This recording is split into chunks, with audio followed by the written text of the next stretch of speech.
எனக்கு செல்வம் தேவைப்படுகிறது, பணம் வேணும்னா பெருமாளை கும்பிட சொல்கிறாங்க, சிவன் அழிக்கும் கடவுள்னு சொல்கிறாங்க. சிவனை கும்பிட்டா எனக்கு பணம் கிடைக்குமா? அதாவது ரொம்ப சிம்பிள், ரெண்டே விஷயம். உலக வாழ்க்கையை ஜெயிப்பது எப்படி, பரலோகத்தை ஜெயிப்பது எப்படி? உலக வாழ்க்கையை ஜெயிக்கணும்னா மனோபலம் தேவை.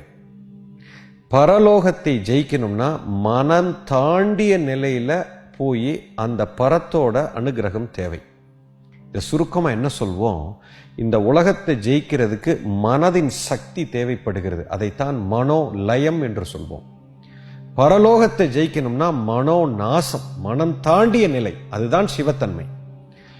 அந்த தன்மைக்கு நீங்க வந்துட்டீங்க அப்படின்னா அதனுள் மனமும் அடக்கும். ஒன்றும் இல்லாத தன்மைக்குள்ள எல்லாமே இருக்குது.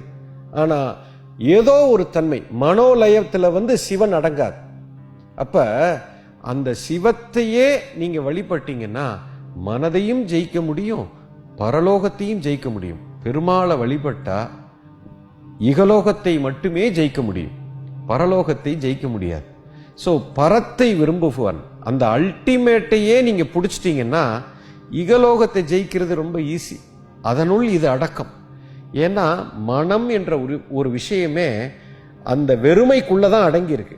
அந்த வெறுமை தான் சிவம்னு சொல்றோம். விஞ்ஞான பூர்வமாக சொல்லணும்னா அதுவும் தான் சிவம்னு சொல்றோம். ஸோ சிவராத்திரியை வழிபட்டா எனக்கு பணம் கிடைக்காது, அப்படி அல்ல. அந்த மனோலயம் என்பது முதல் படி, மனோநாசம் என்பது அல்டிமேட். மனோ இல்லாத தன்மைக்கு வந்துட்டீங்கன்னா மனதை வச்சு எப்படி வேணாலும் விளையாட முடியும். அதனால கண்டிப்பா சிவராத்திரியை நீங்க அனுசரிக்கலாம். அதனால மனோபலம் உறுதியாகும்.